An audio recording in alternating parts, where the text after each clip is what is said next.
Welcome to Newsline. I am Jennifer Igwe. Gather your family, tag your friends. It's another edition of the program and is a place to be for human interest stories. Now, the death of a spouse is quite devastating, and somehow in Nigeria, Africa, and some parts of the world, the loss of a partner, particularly for women, can become a long-term fight for their basic rights and dignity. In some cases, they end up alone, ignored, unsupported, and unmeasured in our societies.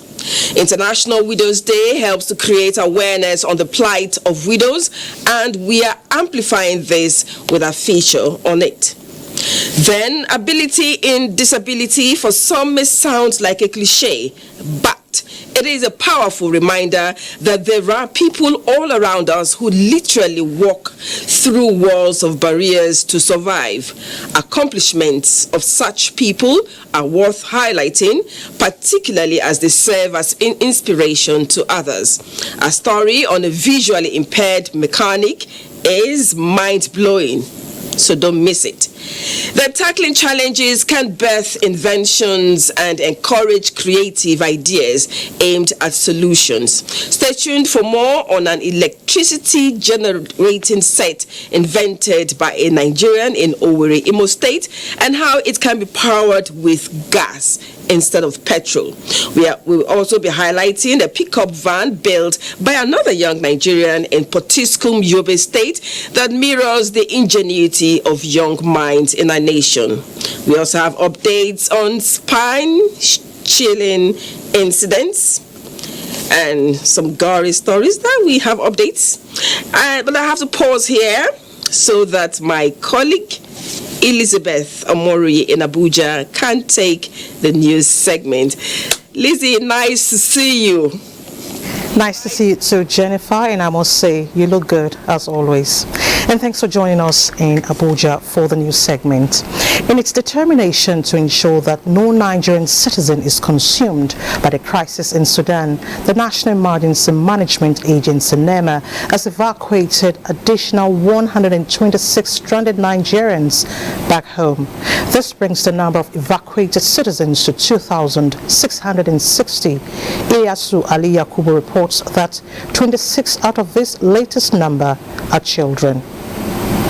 April 15, 2023, the factional military crisis in Sudan began, which resulted to displacement of human settlement, lack of access to potable water, food and shelter, as well as increasing number of casualties. So far, about 24 million people have been affected by the crisis. Since the eruption of the crisis in Sudan, former President Muhammadu Buhari approved the immediate evacuation of stranded Nigerians from that country. The National Emergency Management Agency (NEMA) has not rested on its oars in evacuating Nigerians trapped in the war-torn country. The Director General of the agency, Mustafa Habib Ahmed, who was represented by the Director Special Duties, Dr. Onimode Bandele, at the latest evacuation, is optimistic that the agency will not rest until all Nigerians are evacuated from Sudan. And the success we are seeing today is because the federal government supported us, and the DG of NEMA, Mustafa Habib Ahmed, has been on top of the situation. I thank to federal government of Nigeria, Dr. Ahmed Bola Tinubu. Welcome back to Nigeria now safely. Dr. Bandele also revealed that another flight is being expected, with more Nigerians to be brought back home. In Abuja, Ilyasu Ali Yakubu, NTA News. Into post-election analysis, Center for Transparency Advocacy is urging the Independent National Electoral Commission (INEC) to ensure that challenges observed in the conduct of the 2023 general elections are not repeated in the 3 off-cycle governorship elections in November this year. This formed part of resolutions reached during a post-mortem of the 2023 general elections. Timothy Yusuf reports. The Center for Transparency Advocacy and Election Observer Group believes that it is crucial to acknowledge the hurdles faced during the February and March 2023 elections, urging Nigerians to also focus on the positives that emerged from the polls and ensure they are sustained. The fact that we have an election where the winner came up with 8 million votes and the following votes were 6 million, altogether putting say about 50 million votes, means that we are now having the real people who are voting in the country. Why are we talking about those things that didn't go well and not giving credit for the things that went excellently well? INEC had fixed the Bayelsa, Imo and Kogi States governorship elections for November 11, 2023. CTA is hopeful that the elections would be an improvement with lessons learned from the previous elections. The Nigeria Civil Society Situation Room is similarly following up on its report of the 2023 general elections, demanding urgent national electoral reforms to reignite citizens' confidence in Nigeria's electoral process. Timothy Yusuf, NTA News. We now move to Freetown, where the joint international heads of missions has adjudged the general election in most parts of Sierra Leone as relatively free, fair and peaceful. Charles Alpha brings us details. The Commonwealth Observation Mission, African Union, ECOWAS and the West African Elders Forum at a briefing shared the same realities from the fields of elections, which they say can help improve integrity of the process for future polls in Sierra Leone. The ECOWAS election observation team monitored about 337 polling units, with the Commonwealth team overseeing the 5 regions. The missions acknowledge it is a work in progress and have advised their stakeholders to exercise some level of patience to allow the electoral body carry out its collation without any interference. The major takeaway from the joint international heads of missions post-election briefing is the fact that they all agreed that the election was largely successful, and if there is anything Sierra Leone can only leverage on the recommendations that will be dished out by these heads of missions. After the briefing, the Sierra Leonean Independent Commission for Peace and National Cohesion, where they emphasized the need for continued peace after the election in Sierra Leone. Everybody has voted. That's what we verified. The most important thing is also that people are allowed to vote. Facets of the society, people have tried their level best to work for this peace and want to make sure that this peace is maintained. The missions are due to meet with the electoral body on the state of collation. From Freetown, Charles Alpha, NTA News. Away from electoral matters, as pilgrims in Makkah, Saudi Arabia begin movement to Muna to observe major religious rites for this year's Hajj exercise, the National Hajj Commission of Nigeria says it has achieved a record time success on airlift for the first time in 10 years, with no single case of any contingent left behind. Correspondent Usman Aliu in Makkah reports. This is a pre-Arafat conference with all stakeholders in Hajj operation, including Islamic scholars. The meeting is for appraisal on the airlift exercise and highlights on next steps for a hitch-free Hajj.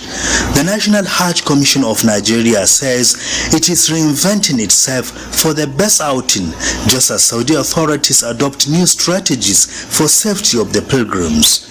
Minus those who may be sick or indisposed, we are confident to say every person who had the right documents has been brought to the Kingdom of Saudi Arabia for this year's Hajj. Our responsibility now is to ensure that as we move near the day of Hajj proper, which is at Arafah and Mina and Muzdalifah, to ensure that the Muslims, pilgrims, indeed are able to do their rites successfully. Nigeria's ambassador to the Kingdom of Saudi Arabia, Yahya Lawal, and others analyzed the recent challenges and breakthroughs. In the end, they all agree that all components must work together to achieve the target. For those states compromise the rules on welfare and health condition of the pilgrims, the Hajj Commission says there will be sanctions. Now the attention is how the return of the pilgrims back home after Hajj is going to be. In Makkah, Kingdom of Saudi Arabia, Usman Aliu, NTA News. And back home, the Corps Marshal, Federal Road Safety Corps, Dauda Alibiu, has directed the mobilization of adequate logistics and personnel for the 2023 Eid al-Kabir celebration. A statement by the Corps says a schedule to this effect is to commence from June 26 to July 1, 2023. The Corps Marshal equally mandates that the special operations should reduce road traffic crashes, traffic fatalities, and injuries, prompt response to road traffic crash victims, as well as engagement with the public to enlighten them. As the war against drug abuse and related activities take center stage, a leading telecommunications company in Africa, MTN, through its anti-substance abuse program, ASAP, organized an advocacy work in some parts of Lagos to create awareness about dangers inherent in drug abuse. Olumide Guntola reports. The bulk seizure for just last week has risen to about 4.5 tons. A week before, Lagos State Command discovered a methamphetamine clandestine laboratory. This analysis by the National Drug Law Enforcement Agency, NDLEA commander in Lagos, necessitated this work, tagged MTN ASAP 2023, an initiative of the telecommunications giant to kick out drug abuse from the country. Executives of the communication company, alongside the wife of the Lagos State Governor, Dr. Bijoke Sanwo-Olu, led others in the work from Bagana area and neighborhood down to Oshodi bus terminals. Our target is majorly for children, young people between the ages of 10 and 35. We want to discourage young people. That's why we've taken messages to schools, primary schools and secondary schools, and we're also training teachers across different states in the country. Because when they are aware, they can also draw attention about the dangers of drug abuse to their students and also create awareness for parents and other stakeholders in the drug fight. The governor's wife also gave advice on how to curb drug abuse, describing it as a future and vision killer. In some of the schools nowadays, some of the sweets that are being imported from abroad are coated with some of these chemicals. So it's important we tell our children not to take things from strangers, not to take food from their friends anyhow, because you don't know what this child is bringing to school.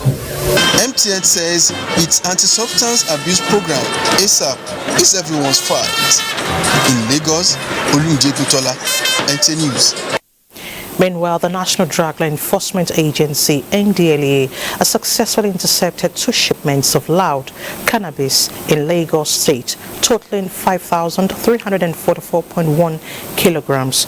A seizure took place on the Lekki-Ekpe Expressway involving a truck carrying 2,434.1 kilograms, while the other occurred at Alpha Beach, intercepting a boat loaded with 2,910 kilograms with multiple arrests made. Additionally, in states, the agency also apprehended individuals with significant quantities of skunk and cannabis, dismantled a cannabis farm, and arrested several suspects. Now let's talk sports. Nigeria's Black Stallions sealed their place in Rugby 7's Olympic qualifiers as Nigeria shines at Africa Arm Wrestling Championship in Ghana. Details with Bade Adeleye on Sports Updates. Nigeria's men rugby team on Sunday sealed the tickets to the next round of qualifiers for the Paris 2024 Olympics, despite losing 5-20 to Algeria in the final of the pre-Olympic qualifiers in Mauritius.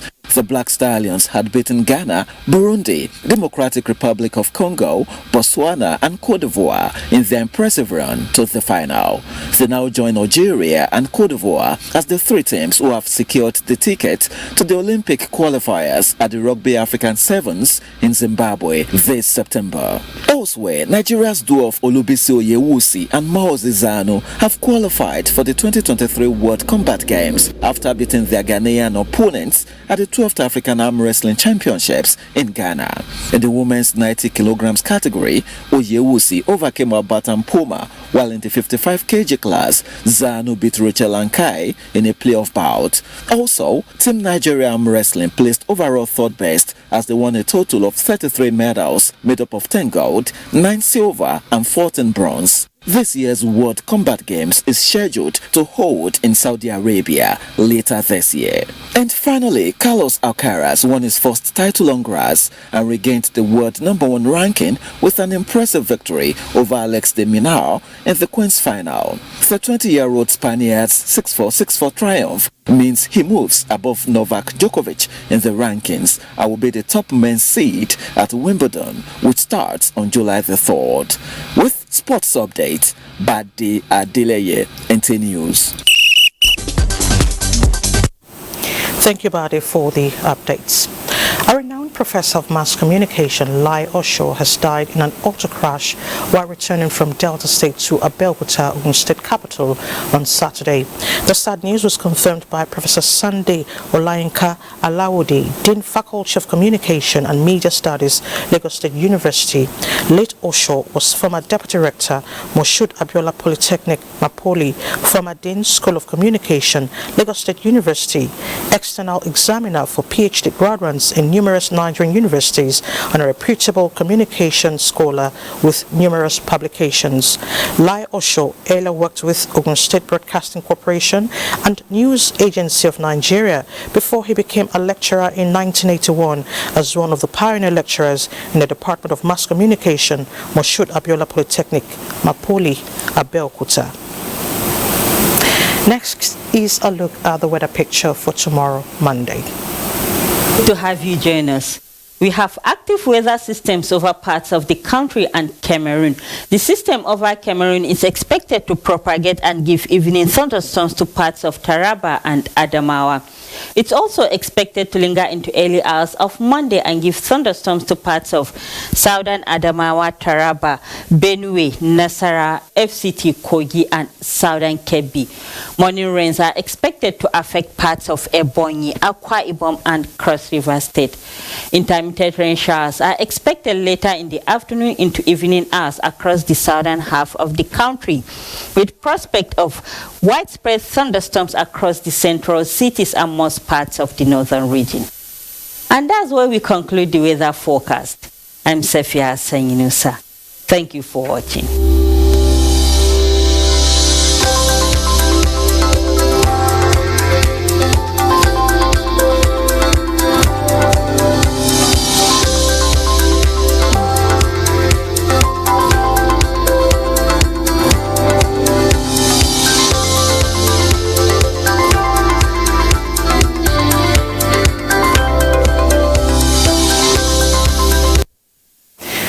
You know what the weather would look like tomorrow, Monday. And that's the news segment. Let's take a break, and when we return, Jennifer will be up with some reports. Just stay with us.